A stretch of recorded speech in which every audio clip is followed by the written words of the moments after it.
마태복음 강의 10번째 시간입니다. 예수님이 세례를 받으신 이유라는 제목을 가지고 하나님 말씀 전하겠습니다. 오늘 본문 말씀 13절을 보겠습니다. 이때에 예수님께서 사역을 시작하실 때에 예수께서 갈릴리로서, 자, 갈릴리는 어디입니까? 예수님의 태어난 곳 나사렛이 갈릴리에 있죠. 갈릴리 나사렛으로서, 자, 예수님은 사역 시작할 때 뭐가 정리가 된 거예요? 어디에서부터 내가 발원되었고 출발한 존재인지를 아셨고, 요단강에 이르러 어디를 향해 간다는 걸 정리하셨어요. 요단강에 가야겠구나. 방향성이 설정됐죠. 요한에게 뭘 받으러? 세례를 받으러. 내가 방향성이 설정된 상태에서 무엇을 해야 될지를 정리한 상태에서 사역을 시작하셨다는 거예요. 자, 우리가 삶을 살아갔을 때 그리스도인들에게 가장 중요한 게 무엇입니까? 이 세 가지예요. 내가 어디서부터 존재했고, 어디를 향해 가고 있고, 내가 하고 있는 것이 내 삶에서 어떠한 의미가 있는가 라는 게 가장 중요하다는 거죠. 보세요, 여러분들은 어디에서부터 태어났습니까? 저는요, 서울시 노원구 상계동에서 태어났어요. 그런데 여기서 말하는 태어났다라는 개념은 장소의 개념이 아니라 소속의 개념이에요. 자, 여러분들은 세상 속에서 태어났습니까? 그리스도 안에서 태어났습니까? 그리스도 안에서 태어났다. 아멘? 자, 그리스도 안에서 태어났다라는 게 정체성이에요. 그러므로 그리스도인은 어디를 향해 갑니까? 천국을 향해 가는 거죠. 여러분, 지옥을 향해 가고 있습니까? 천국을 향해 가고 있습니까? 세상을 향해 가고 있습니까? 천국을 향해 가고 있습니까? 그런데 내가 천국에 가고 있는지 지옥에 가고 있는지 어떻게 확인할 수 있죠? 내가 지금 무슨 일을 하고 있냐는 거예요. 내가 무슨 일을 하고 천국을 향해 걸어가고 있는가. 예수님께서는 그게 정리가 되신 거예요. 사역을 시작하실 때. 그러면 그리스도인도 예수 그리스도를 쫓아 살아간다는 것이 무엇입니까? 내가 어디에서부터 발원했고, 예수 그리스도로 말미암아 나는 거듭난 존재다, 난 새로 태어난 존재다, 내 존재의 근원이 어디서부터고 어디를 향해 가고 있는가? 천국을 향해 가고 있죠. 그래서 내가 천국을 향해 가기 위해서 무엇을 하고 있는가? 자, 보세요. 제가 물 한 잔 마시겠습니다. 여러분, 제가요 물을 마셨어요. 그런데 어떤 사람은 물을 왜 마시죠? 목마르니까, 갈증 때문에. 근데 어떤 사람은 왜 물 마십니까? 하나님의 영광을 위해서 죽어라고 뛰다가 숨이 헐떡헐떡거려서 더 이상 뛸 수 있는 힘이 없는 거예요. 그래서 물 마셔요. 그러면 그 사람의 삶의 방향성과 내가 하고 있는 일, 이런 것들이 다 드러나죠. 여러분, 신앙이란 아주 단출하고 간단해요. 내가 어디를 향해 가고 있고 그것을 위해서 무엇을 하고 있는가 다 결판나는 거예요. 천국을 향해 가면 어디 갑니까? 천국 가죠. 지옥을 향해 걸어가면 어디 갑니까? 지옥을 향해 걸어가죠. 지옥을 향해 걸어간다는 게 뭐예요? 내 욕망을 위해서 살아가는 거예요. 분명히 기억하셔야 돼요. 그렇기 때문에 여러분들이 뭘 정리해야 합니까? 삶의 고난과 문제가 오죠. 삶을 살아가다 보면 힘든 일이 너무나 많아요. 60, 70년대는 먹는 것 때문에, 입는 것 때문에 힘들었죠. 제가 어렸을 때만 해도. 그런데 요즘은 어때요? 요즘에도요, 먹는 거, 입는 것 때문에 고생해요. 왜? 예전에는 먹고 입는 게 없었죠. 지금은 무엇을 입을까, 무엇을 마실까 때문에 고민하잖아요. 방법과 원인이 달라서 그렇지 사실 걱정하는 건 다 똑같아요. 그리고 똑같은 환경에서 상대적인 박탈감을 느끼는 사람은 누구나 존재하죠. 다 똑같다라는 거예요. 여러분, 10년 뒤, 50년 뒤에는 이러한 고통과 아픔이 다 사라집니까? 다 잘 먹고 잘 살고 생활 여력이 더 좋아져도 결국에는 지금 우리가 겪고 있는 이 고통을 후대의 아이들도 또 겪을 거란 말이에요. 사람은 달라지지 않아요. 왜? 내 욕망을 위해서 살아가고 있으니까. 그러니까 여러분, 저와 여러분들은 항상 인생을 살아가면서 어떤 원인 때문에 고통받거들랑 뭘 점검해야 됩니까? 내 정체성, 내 방향성을 점검하지 않으면 전부 다 무너져 버린다는 거예요. 그런데 반대로 그것만 붙들고 있으면 능력 있는 삶을 살아가고 승리할 수 있다는 거예요. 믿으십니까? 오늘 본문 말씀에 화두가 뭐예요? 예수님께서 왜 세례를 받으셨냐라는 거예요. 여러분, 예수님이 죄가 있으십니까? 없으십니까? 있으세요? 없으세요? 없으세요. 히브리서 4장 15절. 우리 대제사장은 우리의 연약함을 동정하지 못하시는 분이 아닙니다. 그는 모든 점에서 우리와 마찬가지로 시험을 받으셨지만 뭐가 없어요? 죄는 없으십니다. 그런데 여러분, 세례가 무엇이죠? 지난주에 공부했죠. 세례는 씻는 의식이다. 뭘 씻는 의식? 죄를 씻는 의식. 예수님께서는 죄가 있으세요? 없으세요? 없으시잖아요. 그런데 왜 세례를 받죠? 죄가 없는데? 자, 그 이유를 알아야 돼요. 자, 오늘 마태복음 3장 14절 보겠습니다. 요한이 말려가로되 내가 당신에게 세례를 받아야 할 터인데, 요한은 죄가 있죠. 인간이기 때문에. 그런데 예수님은 죄가 없죠. 그러니까 요한이 이렇게 말하는 거예요. 예수님, 왜 세례 받으러 나오셨어요? 내가 당신에게 세례를 받아야 할 터인데 당신이 왜 내게로 오십니까? 라고 물어본 거예요. 15절. 예수께서 대답하여 가라사대 이제 허락하라. 우리가 이와 같이 하여 모든 의를 이루는 것이 합당하니라 하신데, 이에 요한이 허락하는지라. 여러분, 모든 일을 이루는 것이 합당하기 때문에 세례를 받으셨대요. 이게 무슨 뜻입니까? 자, 현대인의 성경으로 볼까요?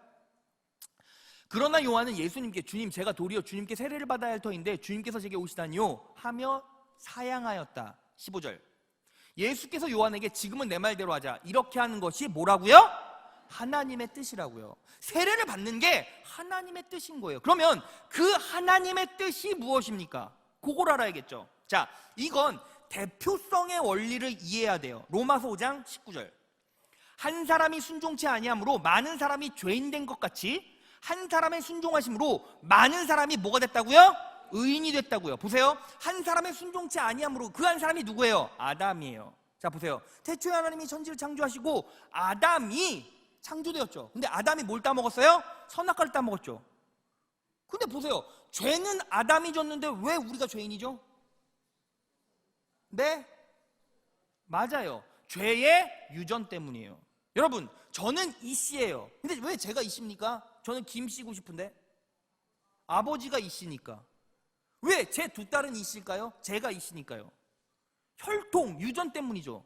아담이 죄인 되었을 때에 죄가 우리 영혼에 쏙 들어온 것이 아니라 죄의 본성이 유전됐다는 거예요. 제가 그 증거를 내볼까요? 여러분, 이 땅에서 세상 사람들의 모습을 보세요. 희생, 헌신, 자기 부인, 자기 죽음 같은 것들이 있습니까? 없어요. 신앙생활을 하고 그리스도 안에 있는 그 사람만 뭐가 가능해요? 헌신이 가능해요. 전적인 희생이 가능해요. 근데 이렇게 질문하는 분들이 있어요. 목사님, 제가 세상에서 보니까요, 불의의 돕기 많이 하는 분들도 있고 선한 일을 많이 하는 분들 중에서 교회 안 다니는 분들도 있던데요, 그런 분 보셨죠? 저도 봤어요. 그런데 그런 분 혹시 만나보신 분 있습니까? 보세요. 그분에게 찾아가서요, 아, 이렇게 세상에서 많은 선한 일을 하시니까 제가 하는 일 좀 도와주세요 라고 얘기해보세요. 도와주시나? 안 도와주죠. 왜 그렇죠? 내가 선한 일 하는 것도 내 욕망대로 하기 때문이에요. 내가 돕고 싶어서 돕기 때문이에요. 그래서 의지의 기준이 없어요. 내가 돕고 싶으면 돕는 거고 돕기 싫으면 안 도와요. 그게 세상 사람들이라는 거예요. 그런데 신앙인은 어떻게 됩니까? 절대적인 하나님의 은혜 속에서 무조건적으로 희생하게 돼 있죠. 여러분, 가정이 무너지는 이유는 하나밖에 없어요. 누군가가 헌신하고 희생하지 않아서 그래요. 관계가 무너지는 이유는 하나밖에 없어요. 누군가가 헌신하고 희생하지 않아서 그래요. 그런데 보편적으로 대부분 헌신하고 희생하는 사람은 믿음 있는 사람, 예수 그리스도 만난 사람, 그런 사람들이 헌신하게 돼 있어요. 그래서 가정의 관계 때문에 무너지는 사람이 있습니까? 그리스도인을 통해서 회복되게 돼 있어요. 믿으십니까? 믿으십니까? 그래요. 자, 이제 본론으로 와서, 아담은 대표성의 원리, 아담이 대표로 죄를 지어서 그 죄의 유전으로 우리가 다 죄인 되었어요. 근데 예수님으로 말미암아 예수님께서 대표로 뭐 하시는 거예요? 죄의 땅으로 오셨고 죄의 세상으로 오셨고 세례 받으세요. 세례가 뭐다? 속죄의 과정이다. 죄를 해결하는데 통과하는 과정이다. 예수님께서 십자가에 못 박혀 돌아가신 이유는 뭐예요? 예수님은 죄가 없으신데요? 왜 십자가에 못 박혀 돌아가셨죠? 우리가 십자가에 못 박혀 죽어야 되잖아요. 죄인이기 때문에. 우린 지옥 갈 존재이기 때문에. 그런데 우리를 대신해서, 우리를 대표해서 누가? 예수님께서 십자가에 못 박혀 돌아가신 거예요. 예수님께서 왜 세례 받으셨어요? 죄 없으신데. 우리를 대표해서 속죄의 과정을 통과하시겠다라는 의지신 거예요. 믿으십니까? 자, 그런데 그 안에는 놀라운 비밀이 숨겨져 있어요. 뭐냐면 예수님께서 죄의 과정을 통과하실 때, 속죄의 과정을 통과하실 때 우리는 어떻게 될까요? 그냥 예수님께서 십자가에 못 박혀 돌아가셨고 세례 받으셨으니까 우리 죄가 깨끗하게 되었구나, 이걸로 끝나요? 아니요. 실제적인 회복이매요. 실제적인 능력이매요. 히브리서 2장 17에서 18절.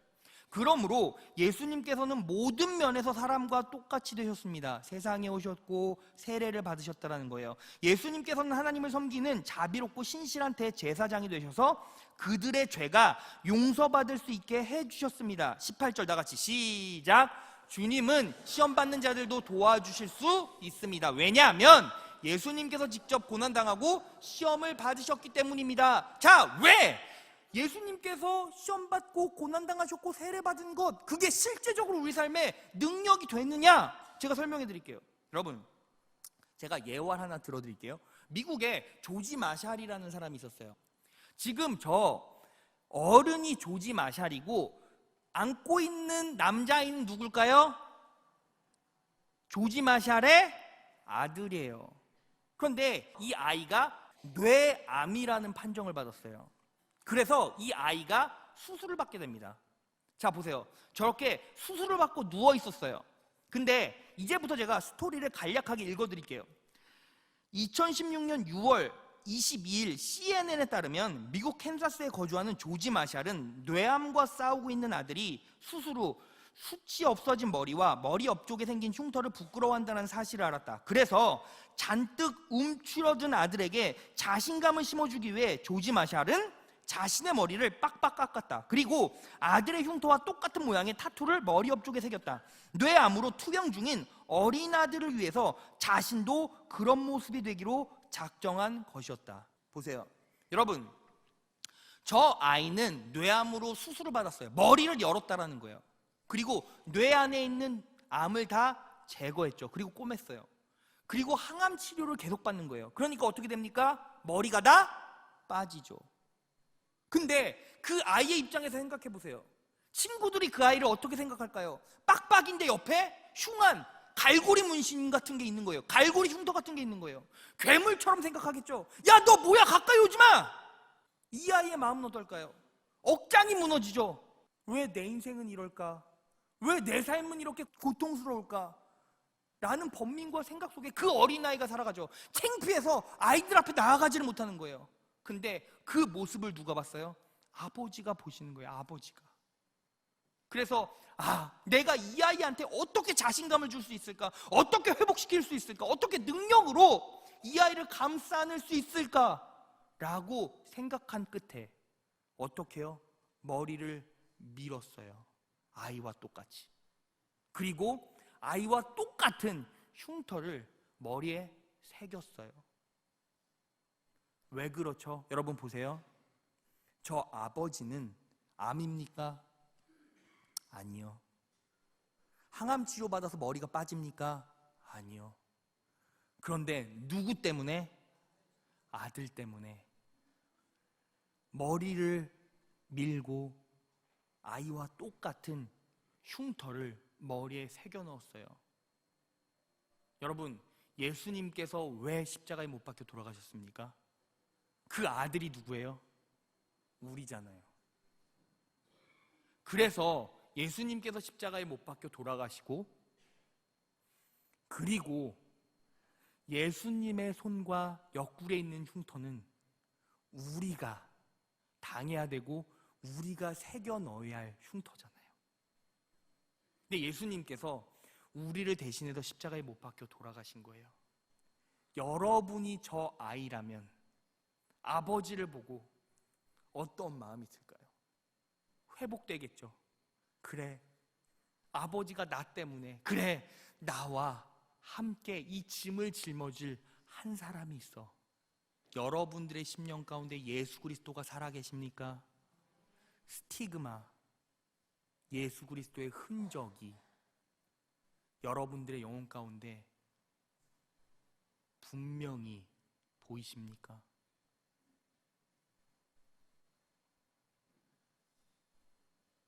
그게 바로 성도의 능력이라는 거예요.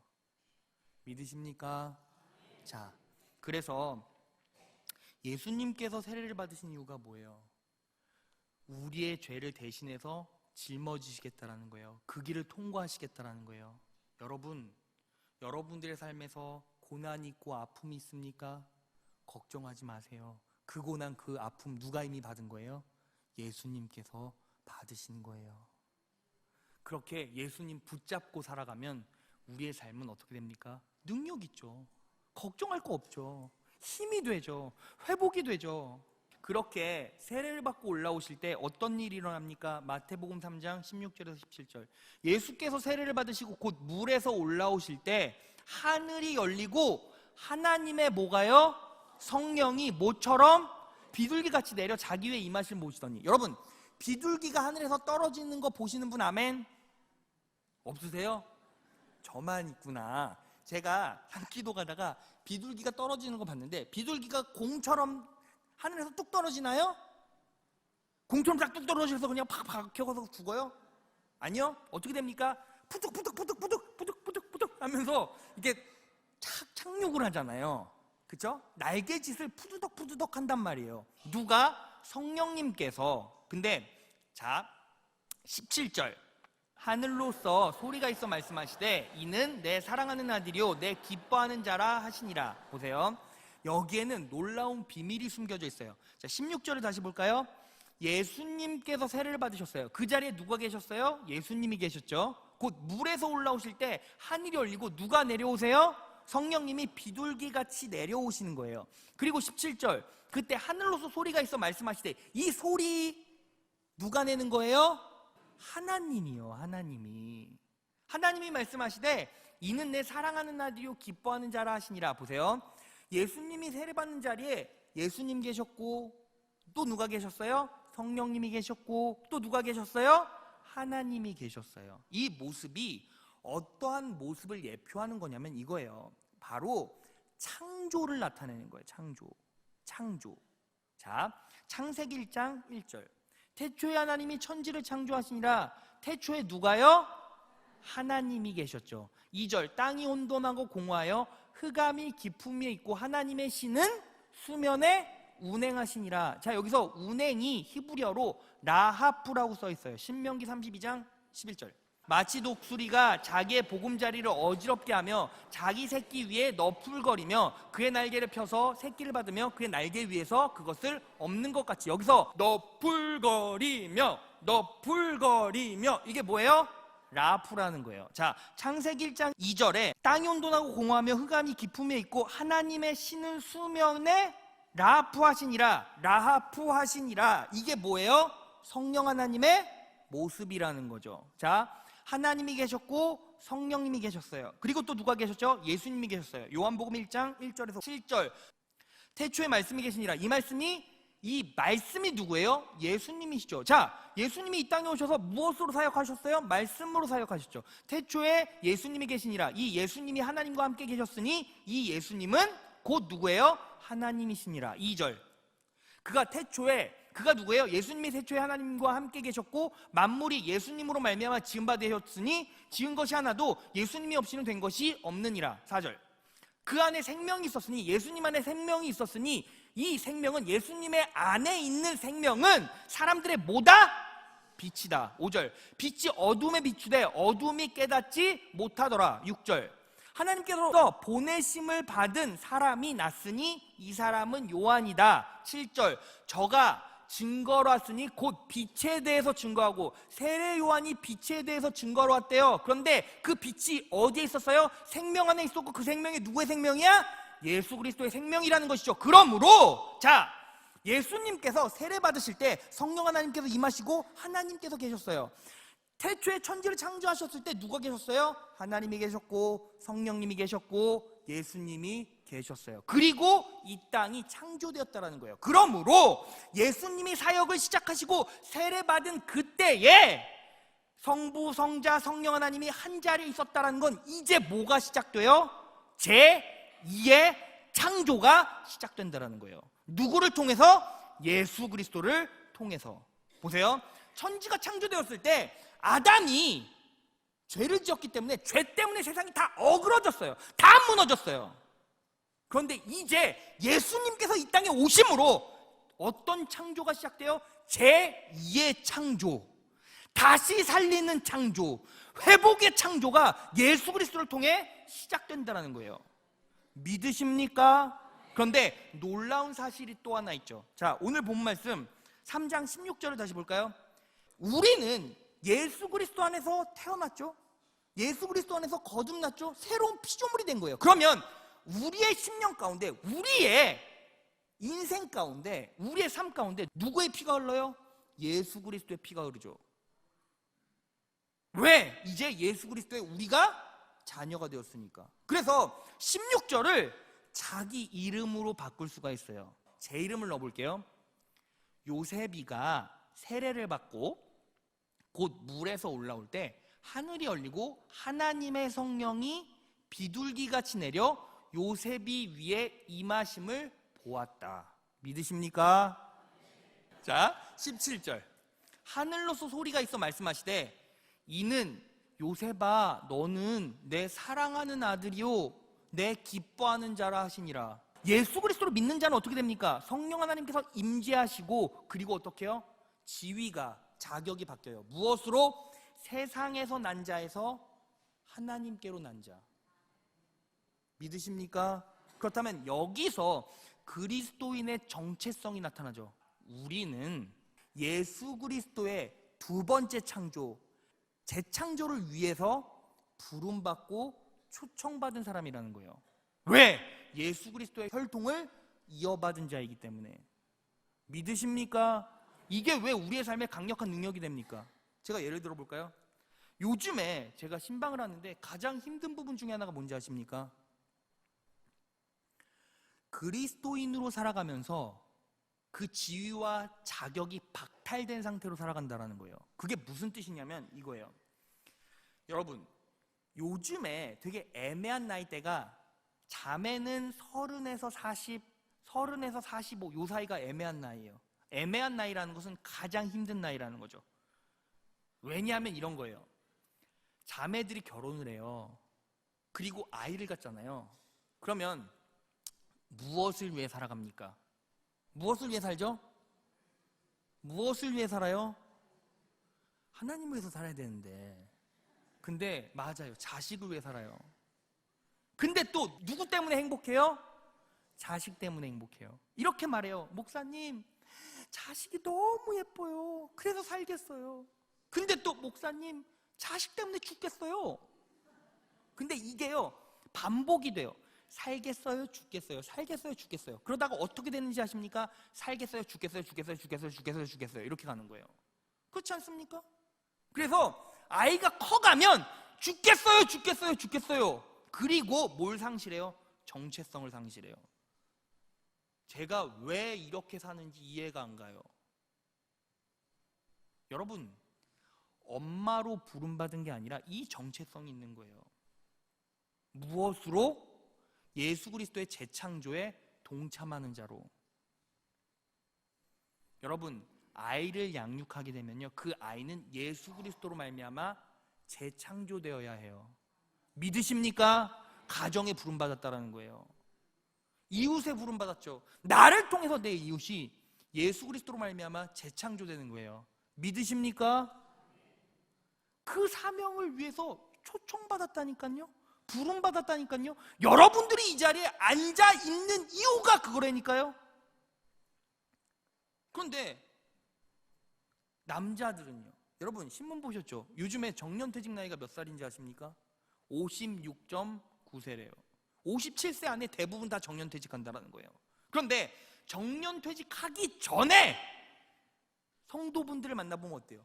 왜 사시죠? 가족들 왜 살죠? 열심히 삽니다. 돈 벌려고요. 왜 돈 벌어요? 가족 부양해야 되니까요. 자식 먹여 살리려니까요. 근데 딱 56세, 57세가 지났어요. 정년퇴직했죠. 회사에서 부장, 과장이었던 분들이 그냥 백수가 돼버렸어요. 그리고 어떻게 됩니까? 편의점에서 알바하세요.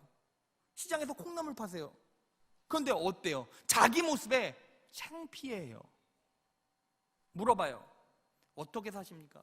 저 정년퇴직했는데 이제 인생 끝난 것 같아요. 여러분 요즘에 57세 보신 적 있어요? 흰머리도 안 나요. 거짓말입니다. 네, 흰머리는 나요. 근데 힘은 있어. 젊단 말이에요. 근데 인생 다 살았죠. 그냥 다 죽었어요. 그냥 다 끝났대요. 그러면서 하시는 말이 뭔지 아세요? 내가 이 인생 왜 살았는지 모르겠대요. 누구 잘 되라고 먹여주고 살았는지. 자식 보니까 자식이 어때요? 그렇게 키워주니까 막 성부, 성자, 성령, 부모님 이렇게 갑니까? 아니요. 성부, 성자, 성령, 와이프, 자식, 그 다음에 우선순위에 쭉 밀려서 나머지 아버지, 엄마. 어떤 친구는 성부, 성자, 성령, 아내, 남편, 자식, 멍멍이, 그 다음에 아빠 뭐 이렇게 놀라워요. 끼니 다 챙겨주잖아요. 부모님이 굶든 말든. 여러분 보세요. 근데 그 남자분들 어때요? 내가 왜 사는지에 대한 개념을 다 잃어버렸어요. 왜 부름받았죠? 왜 여러분들이 이 자리에 있죠? 왜 숨을 쉬고 있죠? 보세요. 내 인생 영역 가운데 하나님께서 주신 사역이 뭐예요? 여러분들의 영역에서 재창조하라는 거예요. 누구를 통해서? 예수 그리스도를 통해서. 그러면 그 사역은 어때요? 내가 여러분 그러한 삶의 정체성이 정확하게 없으면 어떻게 됩니까?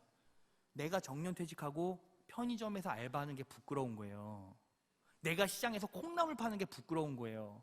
그런데 그리스도를 향한 마음과 성도로서의 정체성이 회복되면요, 알바하는 게 즐거워져요. 콩나물을 야 네가 콩나물 팔아 이게 아니라 콩나물 파는 이유가 있고요. 그 콩나물을 팔아야 하는 의미가 있고요. 내가 왜 콩나물을 팔아야 되는지에 대한 설명이 다 된다는 거예요. 그러니까 어떻게 해요? 삶이 가치 있죠. 여기에 나이 드신 분들이 있어요. 젊으신 분도 있고. 제가 보기에는 다 젊으시긴 하지만 근데 이런 생각해 본 적 있습니까? 내가 지금 숨쉬고 살아가는 이유. 이제 삶을 정리해 보니까 내가 숨쉬고 살아가는 이유가 무엇입니까? 정년퇴직하고 전부 다 정리했고 숨쉬고 살아가는 이유가 그냥 숨쉬는 이유라면 그게 살아있는 시체가 아니고 뭐겠어요? 그런데 성령 하나님이 내 안에 임재하셔서 그리스도인으로서 하나님의 자녀됨을 회복하게 되면 어떻게 됩니까? 내가 어떤 상황에서 어떤 일을 하던 그게 정말 내 삶에서 가장 큰 가치 있는 일이라는 걸 깨닫게 돼요. 여러분 보세요. 교회에서 숫자 불리려고 태신자 작전카드 만드는 겁니까? 아니요. 아니요. 여러분 이거 뜯으면요 뭐합니까? 부목사님들이 봤죠. 다 한 명 한 명 보면서 기도해요. 여러분들 삶의 영역에서 그리스도로 말미암아 재창조될 수 있도록 영적으로 도와주는 거예요. 여러분 지옥이 없고 천국이 없으면 여기에 여러분들이 있을 이유가 없죠. 다 가짜죠. 제가 가장 큰 사기꾼이죠. 그런데 진짜 있어요. 저는 매 순간 천국을 경험하며 살아요. 그리스도 안에서 새로운 피조물 된 자들은 하나님의 은혜로 매 순간순간을 콩나물을 팔아도 편의점 알바를 해도 피자를 구워도 바닥에서 구두를 닦아도 매 순간 천국을 경험하게 돼요. 그게 놀라운 하나님의 은혜예요. 여러분들은 여러분들의 삶에서 지금 어떠한 과정을 겪고 계십니까? 난 나이 다 먹었으니까 이제 인생 끝내야지, 이게 아니에요.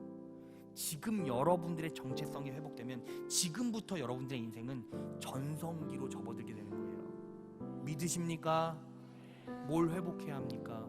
자녀됨을 회복하세요. 예수님께서 여러분을 위해, 나를 위해 피 흘려 못 박혀 돌아가셨고, 그 선혈이 낭자한 흔적들이 여러분들의 영혼 가운데, 여러분들의 영 안에 비춰지고 있어요. 여러분들의 시선에 비춰지고 있다는 거예요. 자녀됨을 회복하십시오. 성도됨을 회복하십시오. 진짜 그리스도인으로 살아가십시오. 그렇게 될 때 여러분들의 인생 가운데, 가정 가운데, 이웃 가운데, 직장 가운데 놀라운 축복과 은혜가 있습니다. 그렇게 살아가셔서 승리한 여러분 되시길 진심으로 축원합니다.